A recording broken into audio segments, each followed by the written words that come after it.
Welcome, everyone. It's great to have you. We are, hold on, let's see if I can turn that off. There we go. All right. Greetings. Welcome. I'm Amy Antonucci. I am a New Hampshire Peace Action board member and really glad to welcome you to our Peace and Justice Conversation series online for Monday, September 8th, 2025. Tonight, we are welcoming back Harris Gruman to talk with us about uniting the labor and peace movements. Special thanks to our co-sponsors for tonight's event. Those would be the Massachusetts Nurses Association, SEIU Local 509, and Massachusetts Peace Action.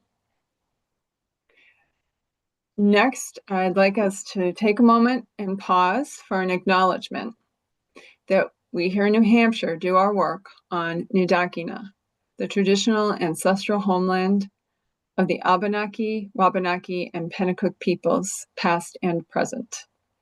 We honor with gratitude the land, the waterways, and the people who have been in relationship throughout many generations. Quick reminder on our Zoom guidelines. We love when you have your video on, if you're willing. We have everyone's audio muted to start with. You can use the chat and put questions in as we go along. And later we will not only pull from the chat, but eventually allow for hand raising so you can ask your own questions if you want to. So I now want to introduce our speaker for the night. Harris Gruman is the Executive Director of the Service Employees International Union, Massachusetts State Council. His good work in the world includes leading campaigns to win union rights for childcare providers and rideshare drivers. He also founded and led the Raise Up Massachusetts Coalition of labor, community, and faith organizations that had many wins. He's on the board of directors of Massachusetts Peace Action and is on their Ukraine: A Time for Peace working group. He has been with us before. He joined us back in May to discuss war, peace, and partisan politics, and we could already tell that there was more to discuss specific to labor and peace. And so we invited him back. Here we are. So please join me in a visible welcome to Harris Gruman. He is going to take it away now. Well, thank you very much for that, Amy. And thank you, Doreen, for organizing this too. Yeah, I'm also on another committee now, which is on peace, labor unions, and the working class at MAPA, which Sandy Eaton, who's on this call, also is a member of from the Mass Nurses Association, which co-sponsored this event. So I hope you'll have things to say when we open the floor up. Yeah, I'm going to dive right in with a little presentation. It's not too long, but then we can have like an open discussion and questions. So let me share my screen for that. And hopefully you can all see that very well. Yeah, I'm talking tonight about really how we have to think about the fact that the labor movement and the peace movement are not really closely aligned the way they should be. In a way, I think we would argue that they should be. And I want to get at the reasons for that. I think, you know, we have a lot of discussions in Massachusetts about it at my union and at MAPA, and trying to get at the heart of what has kept us apart and what is still keeping us apart at this time. So hopefully I will broach that. I'm going to start really with emphasis on what I call military Keynesianism, which is, in other words, we're going to talk about Keynesianism a lot. I think it has a lot to do with the dilemma we're in. And hopefully my presentation will explain that to you. And I'll be very interested in feedback on that because this is an important hypothesis I'm raising. So let's see, get this thing to function, right? Have to redo it just to get it reactive.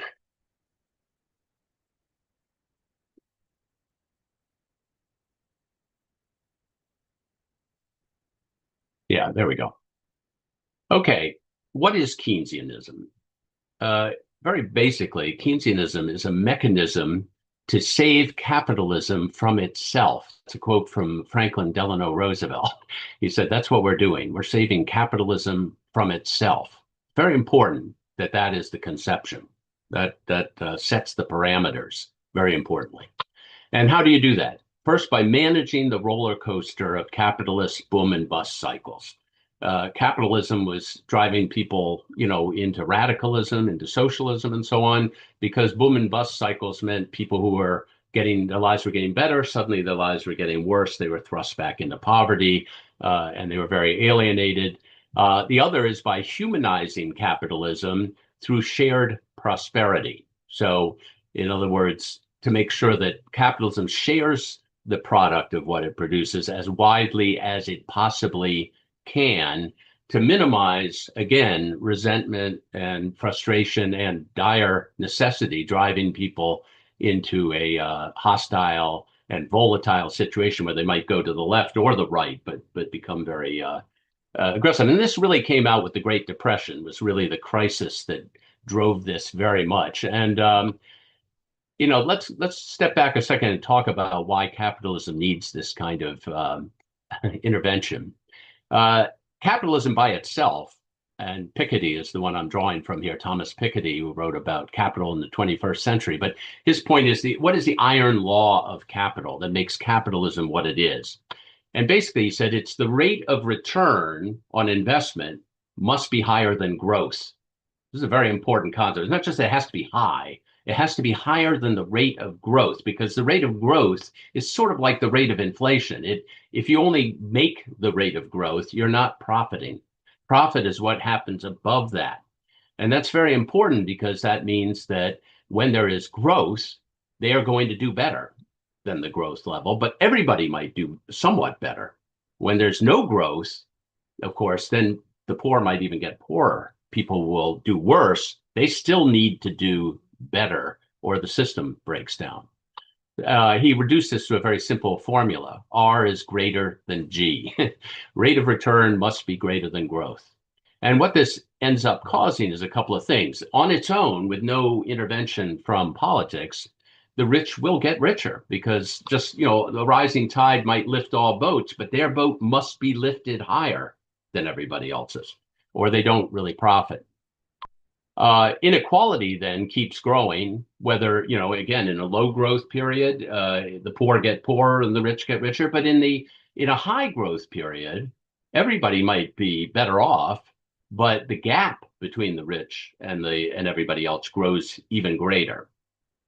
And finally, extreme inequality makes the economy volatile. So this then causes those boom and bust cycles, because capital gets so concentrated at the top that it cannot find a productive investment that can realize a profit, because the rest of the population can't buy those products at the level that would be profitable. And therefore, the capital is hoarded or moved to another country or something, and the economy collapses, at least temporarily, into something like a recession or a depression. So in order to do something about that, Keynesianism, and this is John Maynard Keynes, who came up with this concept, will moderate the iron law. The formula that they used, and this was used by all the countries that became social democratic, but was first used in America, was high growth and high demand equals shared prosperity. So high growth could be happening because of productivity, but high demand has to be manufactured. In other words, you have to drive resources down into the 99% so that they actually can demand more products and heat up the economy. And then at the same time, they will therefore share in the prosperity of the economy. How does a government stimulate growth and demand? Deficit spending. That was his main suggestion. You just borrow money at low rates of interest and throw it out into the economy to just, generate as much activity as possible, and that will create a virtuous cycle of people buying and selling and so on. An important piece for the shared prosperity piece is redistributing wealth down to the 99% from the 1%. For example, unions bargaining to get a bigger share of the product of what they produce, or progressive taxation on the wealthy to pay for things that everybody benefits from, like schools and healthcare and so on. Cutting taxes for the 99%. Some would just say, give everybody $500 back and they'll go out and spend it, because most people live paycheck to paycheck, and they'll go out and spend the whole thing you give them, and that'll stimulate the economy. Public works, if you want to invest in, the government can become its own capitalist and start building things, and that will generate economic activity for everyone. Industrial subsidies, let's think of like what Joe Biden ended up doing with the green energy. He gave a lot of money to Tesla to build more electric vehicles. That stimulates economic activity. I don't know what it does for the environment exactly, but it's supposed to help. And et cetera. There are many things like that you can do, but they mostly fall under the deficit spending and redistributing wealth. So since the New Deal of the 1930s, the labor movement, which I'm sort of representing, the organized labor movement, has been strongly committed to two things. The politics of the Democratic Party, mainly through the person at first of Franklin Delano Roosevelt, pictured here, and the economics of Keynesianism. Here's John Maynard Keynes. And so why? Why is that? It's because the program of shared prosperity of the New Deal, which is a very interesting thing, is the first real world experiment in this so-called Keynesian economic policy. And I say so-called because it actually came about in a kind of a murky way, in the sense that John Maynard Keynes did write to Franklin Roosevelt in 1933 and said, hey, you should try doing these things. But most of what Franklin Roosevelt did was the result of his own brain trust. So it was kind of homegrown, Francis Perkins and Senator Wagner and Brandeis and all these people who really came up with the Keynesian policies they actually did. So Keynes's influence on the American New Deal was very minimal, but the New Deal became associated with his ideas as they got more and more fleshed out and adopted around the world. So what were those shared prosperity things? There's really two main things. In civil society, meaning offline of the government, he really pushed workers' rights to collectively bargain for a bigger share of what they produced. And here's Franklin Roosevelt's famous quote, if I went to work in a factory, the first thing I'd do is join a union. And he put muscle behind that by supporting the passage of the National Labor Relations Act, which made it much easier to form a union and really protected unions from government, mainly from company interference. Companies couldn't take over unions. They had to be run democratically by the membership. And the result of that is quite striking. The union movement grew by 4 times because of that law, and swelled to huge ranks, especially among less skilled workers than had previously been in them. The factory workers particularly. The other main tactic, and about even with the other one, was in civic society, meaning in the government sector. In the government sector, they used government transfer payments, which is a fancy way of saying they taxed the rich and gave it to, invested in programs for everybody. So they basically passed a wealth tax, they called it. And that was quite a wealth tax in a way. It was an income tax, but it was a 94% top marginal rate on $1 million and up incomes. Kind of hard to imagine today. And that was, what they used to call confiscatory taxation. The rich called it that. But they could afford to pay it. And it was taken in and used for job creation through public works and other things like the WPA, housing, affordable housing on a mass scale for the first time, and much broader public education access. So basically redistribution of wealth on both levels. Now, that did win over the labor movement to FDR in a big way, and to the ideas of Keynes as they developed. But there is a great debate over the New Deal and what it did to with the Depression. And I think this is something we've all heard over our lives when we start extolling the New Deal as a way to beat the boom and bust cycle. Were these policies of redistribution of wealth and investment in the public sphere adequate to end the Great Depression? Or was it the military Keynesianism of the Second World War that really ended the Depression? And of course, this is a very important contrast. When the war really started with America, when America really entered the war, the investment by government in massive armaments factories, these are actually pictures from World War II, they're not pictures from later, so much stimulated the economy, put everyone to work in military work. My mother worked at the GE River Works in Lynn, Massachusetts, making weapons. They were making them on the assembly line. 45,000 workers in Lynn, Massachusetts at that factory. So massive investment. And a lot of people will say, well, while the policy of the New Deal moderated the Depression, kept it, from hurting people, it was not actually putting capitalism back into a powerful productivity cycle. And it was the war that did that. And that's why when Keynesianism was applied in a military way, you had the true benefit of Keynesianism. So this is a very important debate to keep in mind, because it's just as relevant today as it is for historians of that period.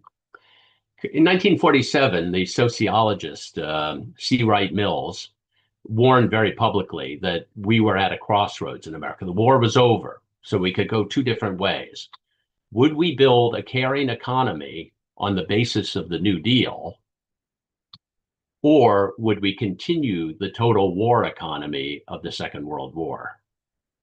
Well, in 1947 also, Truman answered that question with his Truman Doctrine, decided the question in this way, which was, Truman was convinced in a sort of Franklin Roosevelt progressive way that we needed to rebuild Western Europe and Japan for the sake of the people there, but also for our economic benefit, and also for our hegemonic benefit, because then they would be beholden to us. And in that way, he was somewhat following, Franklin Roosevelt. And of course, his main actor in that was General Marshall. That's why it's called the Marshall Plan, who was a true New Dealer for a military man, more a New Dealer than a militarist, I would say.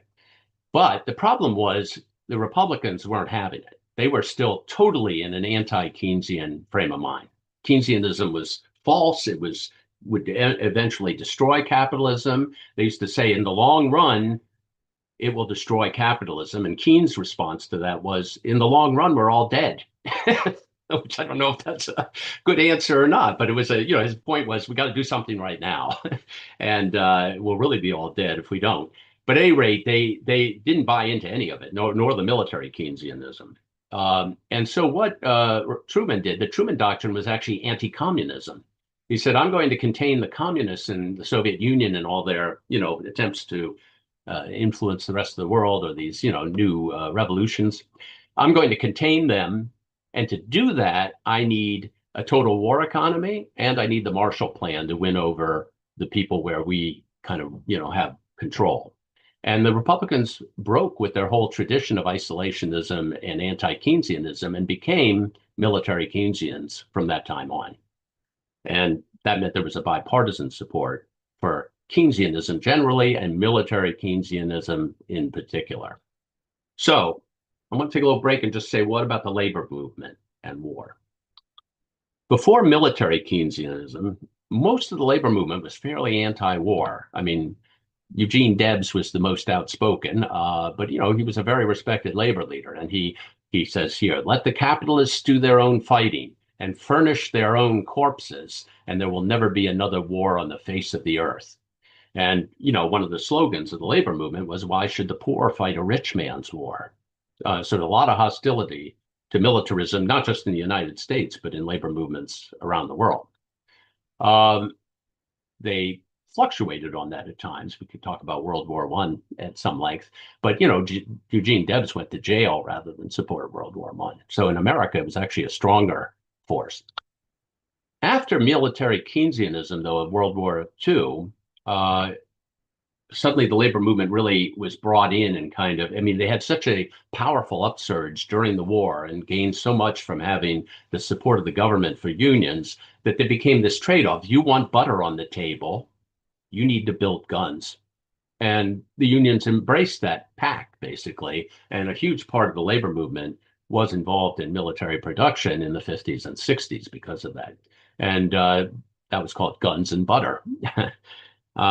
So then things changed in the 1970s. Because of globalization, our manufacturing declined strikingly, including military manufacturing was offshored and so on. Later, military production was, considered to be at risk because of the end of the Cold War.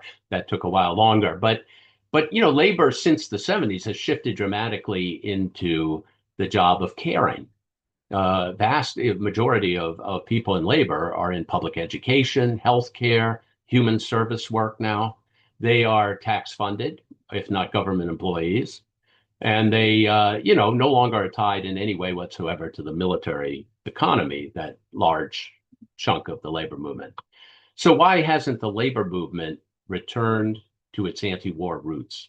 That's the question to puzzle over. And I think the answer is this thing here. We are all Keynesians now. That was said by a right-wing economist, Milton Friedman, in 1965. He didn't mean it in a good way. He said, damn it, we're all Keynesians now. He still wanted to go back in a way to the old days. But who took it up then as a slogan was Richard Nixon. He said, I am a Keynesian. And so suddenly Republicans were even embracing the term Keynesianism by itself. The question is, are we all Keynesians? Are we caring Keynesians? Looking at the caring economy to stimulate the economy and redistribute wealth and so on? Or are we military Keynesians? Or are we both? And in fact, this is what's sort of happened. And I talked about this when I talked about partisan politics. I'm going to just touch on that a little bit here. The Republican or right-wing brand of Keynesianism is almost a strictly military Keynesianism. You think of Ronald Reagan as a kind of exemplar of that. What do? You cut taxes for millionaires. That's not stimulating the economy. They already have too much capital. They need to have demand. You cut care to pay for those tax cuts. So you're actually reducing economic activity in that way. But you do maintain or preferably increase military funding. And that's where you put your Keynesian chips entirely. The Democratic or left-wing brand then is very interesting because it's a kind of a combination of the two things C. Wright Mills was talking about as the fork in the road. It actually brings them both into play. The idea is you maintain or increase taxes on millionaires, which helps redistribute wealth, and you invest it in care to maintain or increase funding in Medicaid, public education, whatever it is you want, child care. And that puts people to work and it gives the working class benefits they otherwise couldn't afford. But you also maintain or increase funding for the military. So you're still a military Keynesian too. You're a Keynesian in all departments. Okay. So basically, clearly we should prefer the Democratic brand of Keynesianism over the Republican one if we're progressive people, and believe in what we, I think, believe in here. But we should really prefer to just do the taxing millionaires and investing it in care. I mean, that would be building on the 1930s New Deal model, as C. Wright Mills said. The example of that is in Northern Europe, that was done a lot, and particularly in Sweden. It's what I call the Swedish utopia, which is basically from each according to their ability to pay taxes, to each according to their need for care from society, the welfare state. And you have a defense budget, but it's minimal. It's just really a defense budget, not a war budget, as Donald Trump is now going to call it. And we should call it the military budget at least. They did that. Now, I do have bad news. The Swedish utopia has been unraveling dramatically in the past 2 decades. I mean, one of the architects of it, Rudolf Meidner, who had a great Keynesian formula written up on his blackboard for everybody to see, said, 2 decades ago, I don't recognize what we're giving everything up. We're becoming neoliberal, basically. And it's a terrible tragedy. What he didn't see is now with the growth of NATO, Sweden has even joined NATO, and it's joined this whole pact now to increase their defense spending to, 5% of the GDP, which is a massive outlay for them, and all paid for by cuts to the care economy. So we were in another crossroads a few years ago. So I bring back C. Wright Mills. Yeah, I always liked C. Wright Mills. He had that kind of sharp eye for these things. And that crossroads was the Biden presidency, a very peculiar presidency, because it started, and my union busted its butt to elect him, and for good reason. He said, I am going to fund the care society, which my members are almost strictly healthcare and childcare and human service people. So he had a proposal to greatly increase that kind of Keynesianism, and it was called Build Back Better. He would invest $500 billion just in care, home care and child care. Home care for the elderly and people with disabilities, and child care. Paid for by taxes on the rich and multinationals, particularly a tax on multinational companies that weren't paying their fair share because they were offshoring their profits. This is a great program. And after two Democratic senators, Sinema and Manchin, kept blocking it, well, I kept telling people, well, he's going to get into his Franklin Roosevelt, Lyndon Johnson groove soon and start twisting arms and making deals and get a half a loaf, right? Well, no, he abandoned it. And it's really a tragedy of major proportions. This is the famous pie chart that the New York Times did. And, they pretty forgiving to him, but they did print this chart, which is pretty damning, which shows, I'm showing you the second, what it does after it animates it. It wipes out all the stuff you didn't get. The $500 billion disappears. Healthcare is reduced to almost nothing, education to nothing, families, childcare and home care wiped out. And the tax plan. A real absolute defeat. And it led in the second year of his presidency back to military Keynesianism, which was a real shocker. He basically, he himself didn't say it, but this was invoked by many supporting him, that he was doing like Truman, the Truman Doctrine. He was doing the Biden Doctrine. And what does that mean? It means President Biden was ramping up a new global Cold War on the scale of the original Cold War. And with whom? With Russia in Ukraine and the whole border thing about NATO going up into the old Russian, Soviet republics. With China in the South China Sea, which was all done in a military stance, as if they were about to invade Taiwan imminently. And with Iran, and that was mainly earlier through its proxies, like pictured here, Gaza, the Hamas, Hezbollah, and the Houthis in Yemen.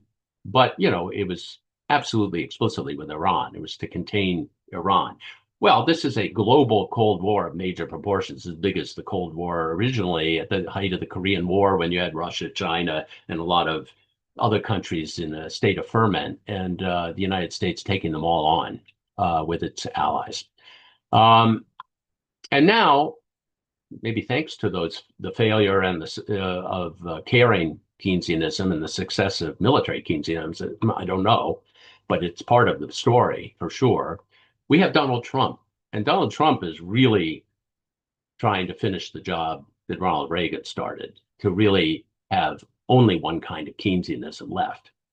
He's seeking to wipe out the New Deal program of shared prosperity, the two big redistributions of wealth. Union power to bargain collectively. I mean, already his firing of federal workers and, restricting their rights to bargain is a huge attack on labor, like Reagan's smaller attack on the air traffic controllers in 1980. And the crippling of the National Labor Relations Board, basically undoing the Wagner Act of the 30s by making them unable to function. They clearly don't even have the ability to hold a meeting. So there's nobody there to come in from the government side and adjudicate conflict between workers and their bosses. The other is on the wealth taxes to fund a caring society. He's already done with his big ugly bill, the BUB, as I like to call it. He has cut $4.5 trillion in taxes for millionaires, for the very rich and multinational companies. And he's so far made $1 trillion in proposed cuts that have been passed, but they'll be phased in over time, to the care economy, to Medicaid, mostly to Medicaid, and the Affordable Care Act, but also to SNAP food benefits and public education and other things. And at the same time, expanding military Keynesianism, both abroad and at home, as we have witnessed to our horror. So the labor and peace movements, I would argue, need each other like never before. So the question is, okay, we need to unite around a vision of a caring society versus a war industry, I believe. I mean, if we're not ready to take on the iron law of capital, which, if anybody's a taker on that, I'm willing to talk about it, but I don't think it's on the hustings here. The big fight is to get back to Build Back Better, to the New Deal of the 1930s, to the Swedish utopia, which was a capitalist utopia, not a socialist one, but it was a socialist-led amelioration of capitalism, and to end this dependency on military Keynesianism. Now, this is a two-way street, but it's not a two-way street in exactly the same ways. I would say the peace movement needs to center a few things even more than it does now. That's not a criticism of the intentions or the will of most peace activists. I know they're very good on these issues, but it has to be more central, I think, if we want to really build that relationship and create a convergence between the peace movement and the labor movement. So that means always centering the right of workers to bargain collectively through a union. It also means, and this is where the convergence happens, funding care, not war. We can agree on that, and that's where the bulk of the labor movement is, and so it should be doable. And then we should always be for the principle of from each according to their ability to pay, progressive taxation, taxes, mainly on people who are well-to-do, and to each according to their need for care, a true welfare state. Now, again, as I said, the peace movement is a long way down this road, but has not made it central enough, probably, if we want that convergence. The labor movement on its side needs to reject military Keynesianism and a militarized foreign policy. And you see from my talk how difficult that is to do. Because even though military Keynesianism has been greatly reduced, it's still there. There are still union members who are working in military contracting. And there's still a defensiveness, if I may use that word, about not attacking that. And, I remember once just saying militarism in a talk at an AFL-CIO meeting, and the president said, please don't mention militarism again in any future talk. It was a great talk, but don't mention that. A lot of people, even in military production, like the IUE down in Lynn, where my mother used to work, sometimes have come out very strongly for converting to civilian production. In other words, they will represent workers building military stuff because they should. Every worker needs a union. But if possible, we should shift our work to civilian work. And that's a very courageous stance. And then rejecting a militarized foreign policy. And this is, of course, if it's feeding military Keynesianism, that's a terrible thing because, we don't want to be part of encouraging war industries. But it also is tied up with the partisan politics. Since the Democrats are our supporters on the caring end and on the taxation end, we tend to go along with them on an overly militarized foreign policy. So that brings me to the second point, which is the labor movement needs to assert its independence from the Democratic Party to the extent that we have a politics of values based on values and not on partisanship. In other words, we're not going to go and support Republicans now unless they change their values, but we are going to demand that whoever we support has the values up above about collective bargaining, the caring society, and fair taxation and adequate taxation. Now that's a much longer road that labor has to go than the peace movement has to go to get to the same place. The difference is the labor movement doesn't need the peace movement as much as the peace movement needs the labor movement. So that's what sort of evens up the, if you want to say evens up the ante here. Peace movement needs an alliance with labor. Labor should have an alliance with peace, and it will strengthen both of them if it happens. But this is the dilemma. This is where we are today, I believe. And this is the problems we need to resolve on both sides and together. So thank you for listening, and open to whatever people want to talk about that. Great. Thank you so much. There have been some comments in the chat. Let me first ask, one thing I've noticed lately is that there has been some shifting, particularly around Palestine and Gaza, Mhm. that labor around the world seems to be more invested and interested and showing up for this. We've got dock workers refusing to send weapons to Israel. We've got in this country a lot of different union organizations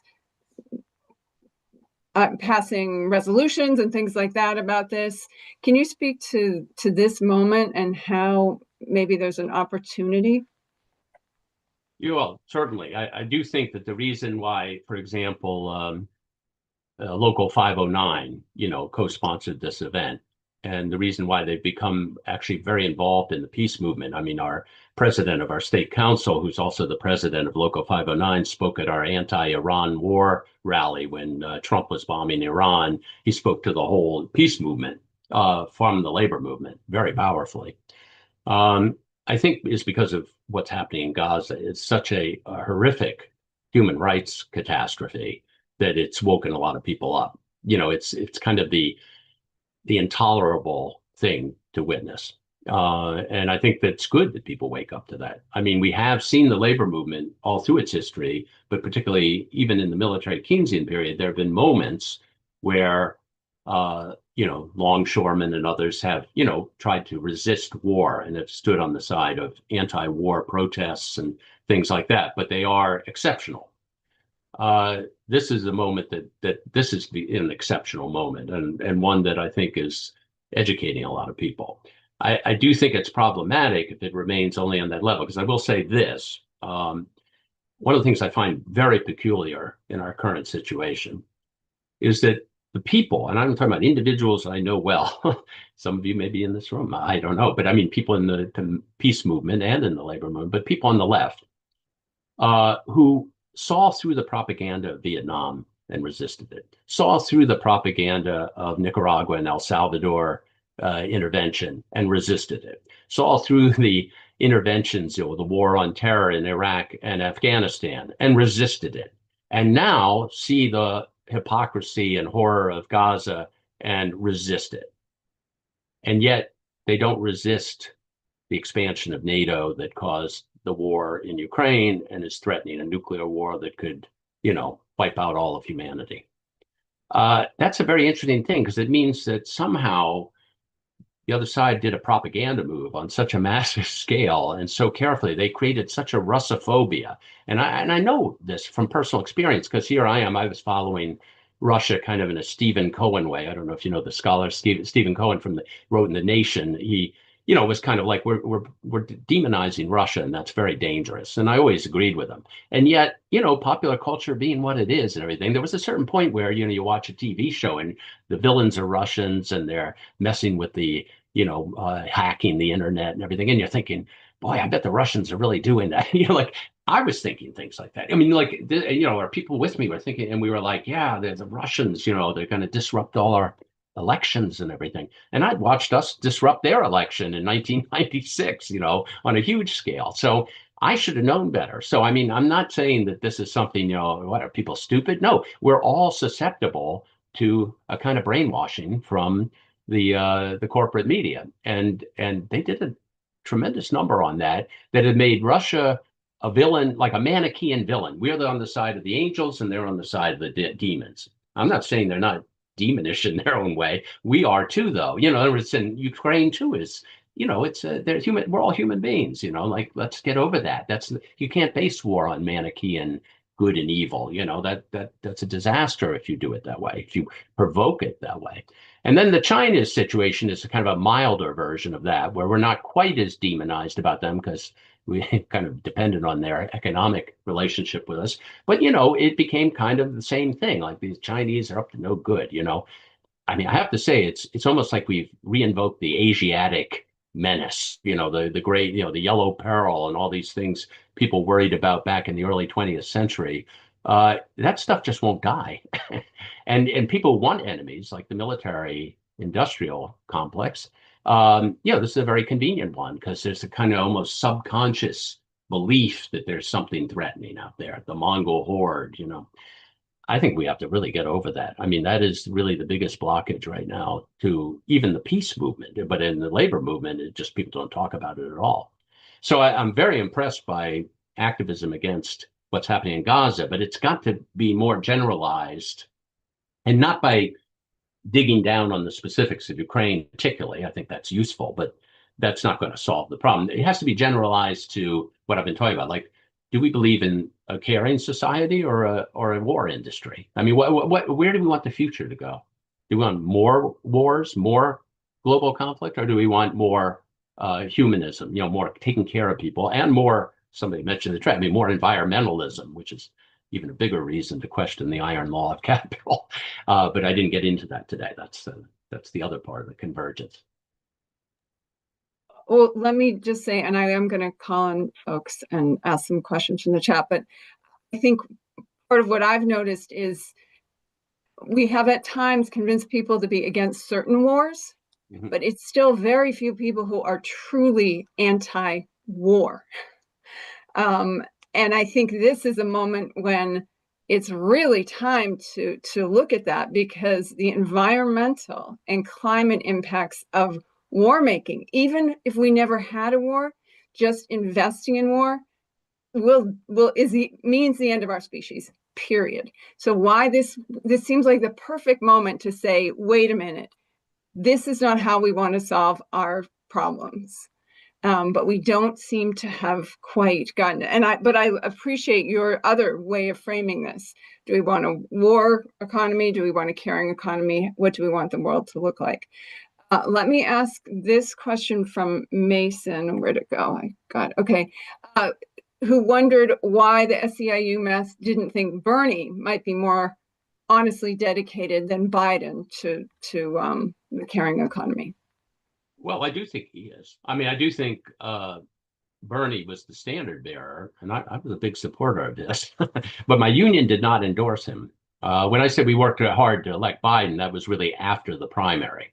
I mean, in the primary, we kind of stayed out of it, which for better or worse, but probably because we would have endorsed somebody other than Bernie, and so it's probably better we stay out of it. But the thing is, Bernie, I do think, is a standard bearer for caring Keynesianism. I mean, for the New Deal Keynesianism in its best form. I mean, C. Wright Mills would say that's the alternative I wanted in 1947. And that's why Bernie and SEIU actually worked very hard to support Biden in the general election, because he was committed, he said, to carrying Keynesianism. And Bernie worked very hard inside the government, and we worked very hard outside the government to try to get Build Back Better. The difference between him and us only is that, we lost and felt like we lost everything, and he, couldn't walk away from the job. So, I mean, maybe I'm speaking out of school, but his aide told me when he read something that I wrote to Bernie, he said, Bernie looked at him and said, boy, he's just as depressed as I am. So I felt kind of gratified. I mean, I've known Bernie since he won Congress back in 1988. So I'm a big fan. But he too pulled his punches on criticizing NATO and the Ukraine war. He's flip-flopped on that back and forth, and he also hasn't been as strident as probably some of us would like on Gaza. Although, again, he's trying to do the left wing of the possible, and in that building, that's not too great. So, I mean, yes, I think he's one of the best people we've got, and one of the best voices, because he is clear that that is the better choice. Okay, I have a number of places to call on folks. First, I did see Will Thomas raise a hand. Yeah, thanks, Amy. Maybe a couple points to make in terms of jobs that produce weapons of mass destruction. We have, of course, Harris, the Portsmouth Naval Shipyard that refits nuclear submarines. Bath Iron Works produces these majestic cruisers now or guided missile destroyers. So when you talk about the unions, oh, and of course um, every company and every state in the union, I believe, gets to make part of the F-35 fighter jets. So, but the people working at Portsmouth are making most of them pretty good salaries. So how do you get around that? I mean, people talk about conversion, peace conversion. So turn the shipyard and making turbines for wind, for ocean power. So how do you convince people? I mean, the people right now who are helping to build bombs, they're going to Gaza. I don't know how much they're getting paid, but it's a job. So how do you convince people? The impossible question to see that when they're struggling to survive economically. That's it. Well, I'd say about that. I mean, we've seen a lot of progress in the environmental arena, where the idea of conversion has been embraced by a much wider range of unions, including unions that work in energy and production for energy, than I would have expected by this time. There's been a big leap forward on that, much better than on peace and militarism issues. But it shows the possibility because it's the same argument that you're just talking about. You have when you talk about conversion in the union world, you're not talking about, oh, I took away your job building bombs at $100 an hour and gave you a job at McDonald's. Like that. No, no, no, no, no. That's not what we're talking about. We're talking about an equal job, right? Sort of again more on the Swedish model when they got people out of coal mining. They put them in jobs that were equally well paid as the Swedish coal mining. They didn't put them in jobs that were worse paid than the coal mining. We have to do that too. Otherwise, we are, making them bear the cost of bad decisions of the past, good decisions they might have had nothing to do with. So yeah, you're right to bring it up, and it's a difficult thing. And like I said, the one place I really saw it discussed with vigor, where it mattered, was at the IUE union at the GE River Works under Jeff Crosby's leadership at that time, who some of you may have heard of. He's a very progressive labor leader, and we'll be joining with Sandy and myself and others to talk about how we deal with this. He's retired now, but he's still very active. I mean, he gave the example when Governor Weld was running for U.S. Senate against Senator Kerry, and they both came to speak to his union.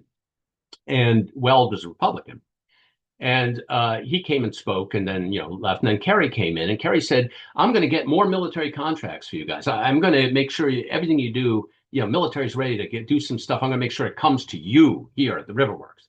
And the whole committee said, "Well, we don't want that. Weld just came and told us we were going to build turbines. like we want to go into civilian production. We know that the military is not the right thing and not the future, and we would like that." And in fact, it made it hard for them to decide to support Kerry against Weld because the Republicans sounded more civilian oriented than Kerry did. Now, that was a while ago. And when I saw Jeff Crosby on Labor Day a few days ago, he and I marched for a while together in that big parade, which was very good. But he said, right now we're doing 100% military production at GE, and GE will not listen to any alternative. So it's a long road. That's why I say it's a harder road for the labor movement than it is for the peace movement. Harder for the labor movement to embrace peace the way we would like than it is for the peace movement to embrace what labor believes in. Because I think most of us do already believe that. Yeah, Moji is next up. Hi, Moji. Hi, Brother Harris. Mhm. I invited you to be a guest of the peace-seeking Iranian veterans many months ago. I'll send you another email inviting you for January. I'm from Iran, so when I heard Iran, I said, wow. But anyhow, I want to go back to about 2,500 years ago and the Persian Empire. And at the time of the Persian Empire, in the satrapies, in the states that were allied with the Achaemenid dynasty and empire, they were not in terms of families at the level of the society, families were expected to give, if they had young sons, to the military. Mhm. And the economy itself was not militarized. Farming and other production and and animal husbandry and other things were not militarized. So what happened with the Industrial Revolution onward, there was a gradual movement in the so-called civilized West, especially, to militarize the economy, create the war economy in order to make sure that that that war will be part of foreign policy Mhm. because it made money. So what I've been, as a nonviolence activist, I've been working on for years, trying to create or encourage chambers of compassion in contrast with chambers of commerce, Mhm. in order to bring together in various causes, because the cause of climate change, peace, justice, human rights, uh, you know, economic justice, whatever, they are interconnected, but we are currently extremely fragmented in terms of the civil society that can resist by creating the critical mass. And we don't have that infrastructure. So I would love to talk to you as a union leader to talk about chambers of compassion or intersectional circles, so that not only we bring the movement, the peace movement and the labor movement together, but we're dealing with climate change movement, human rights movement, and other movements. We need a movement of movements. So I'm going to call you, hopefully, Okay. with you guys are union folks, are the value of a common cause. So Yeah. I'm gonna Thank you. Sorry for come in talking here. too long. No. Well, So I want to Mhm. connect this to some things in the chat. I think that there are quite a few folks here who actually are ready to challenge the capitalist model as something that is driving wars and destroying the climate and the planet. There's a bit of a conversation that I think is not, I'm not sure we need to decide which one will kill us first, wars or climate change. I'm pretty sure they're both going to do a great job. So, and they are so wildly intertwined now. And that economics is possibly one of the key reason, or is an important piece of this. So in terms of a deeper look at economics, going to something like Kate Raworth's donut economics, and we do have these other models that are out there and are more in, I think other countries are more interested in looking at them. But that said, some US cities have really embraced the donut model and some other solidarity economics, things like that. Any chance you can finish up with a few thoughts on that sort of larger picture, maybe? well, I think that's very important. I mean, I do know the donut economics model. I think it's a very interesting one. There are a lot of good ideas like that out there that people have been writing about. I think to speak actually to Moji's point in a way, I have a talk that's on the Massachusetts Peace Action website if you want to look at it, on the caring society as the convergence point of economic justice and environment and anti-militarism. And my point, of course, I've made the point very strongly here, why it is a key factor in questioning militarism and militarism as a goal of the economy. But it also is very key to the environment in a way that I think even the convergence that's been happening between climate and unions around climate jobs kind of misses, because that's very capitalist driven in the sense of growth, growth, growth, right? I mean, I remember the first climate jobs meeting of the AFL-CIO that I sat at, the first thing that was said was, now by 2030, Massachusetts will double its production of electricity. And I was like, well, then that's the end of the planet. Wait, whoa, wait a minute. What are you talking about? Well, okay, so it's a little out of step, right? But part of that is because the caring economy direct care workers, the workers I particularly represent, home care workers, 70,000 home care workers in Massachusetts, 10,000 child care workers, 20,000 human service workers. These are people who do the hands-on, low-tech, direct care of other people in mental health, for the elderly in their homes, in nursing homes, in all these places, child care centers. They do not use thermal energy in their work. They are almost the only workers who don't use thermal energy in their work. They are environmentalists. They are green jobs from the get-go. They are the definition of anti-growth for growth's sake jobs. So they are a natural ally of the environmental movement and a natural symbol, because if you fight for Build Back Better, you were fighting for the environment better than you were when Biden switched to subsidizing Tesla, right?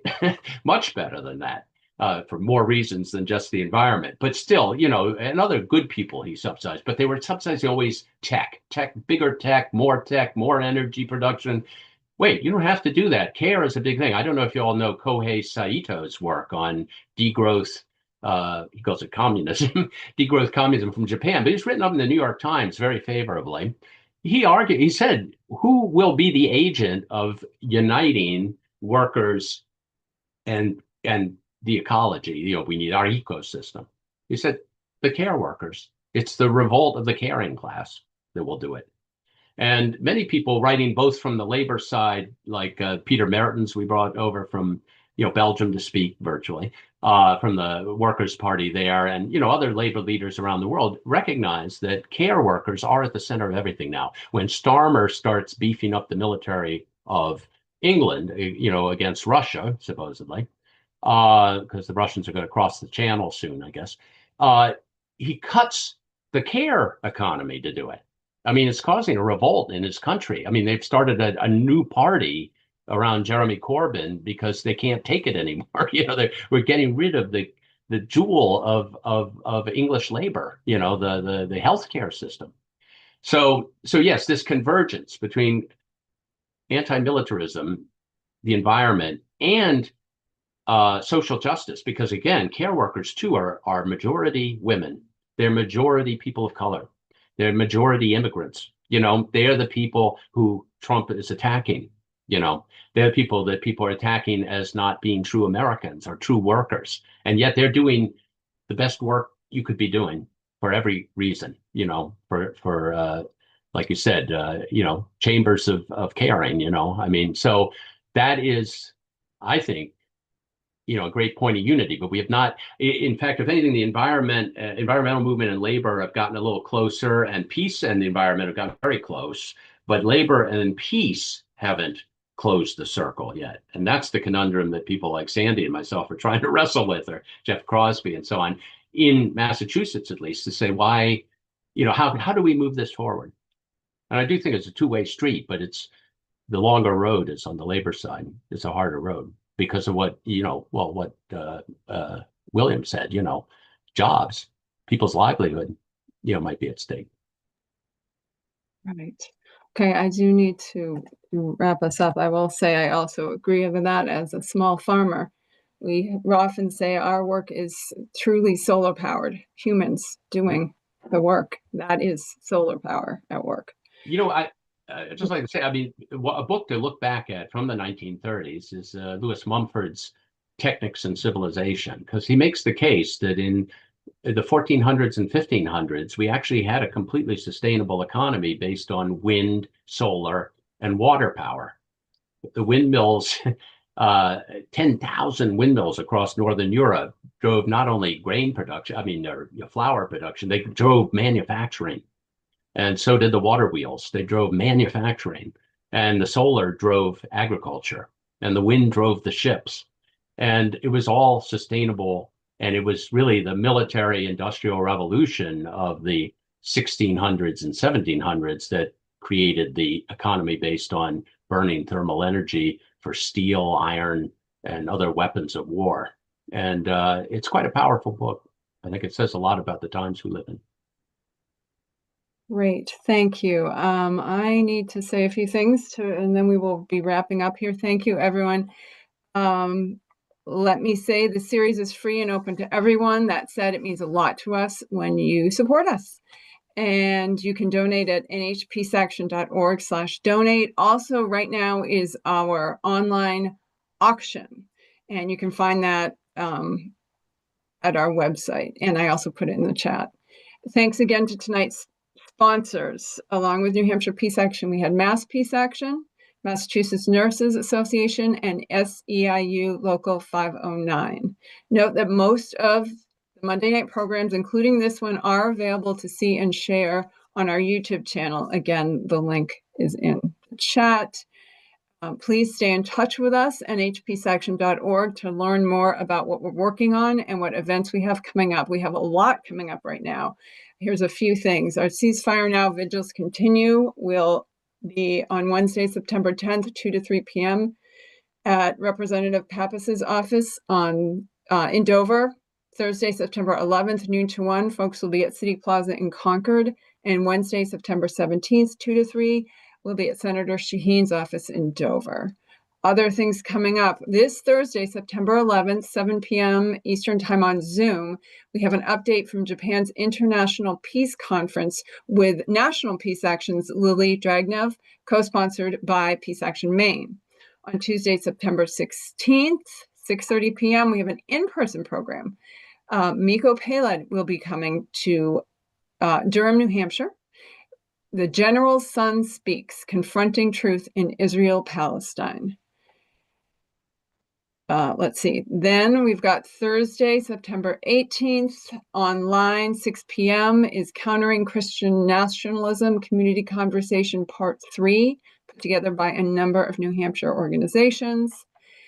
And a couple, yeah, okay. And then let me let you know that our next Peace and Justice conversation on on Monday, September 22nd, 7 p.m. Eastern Time, will be on how to have difficult conversations with a New Hampshire therapist, Kevin Blanchett.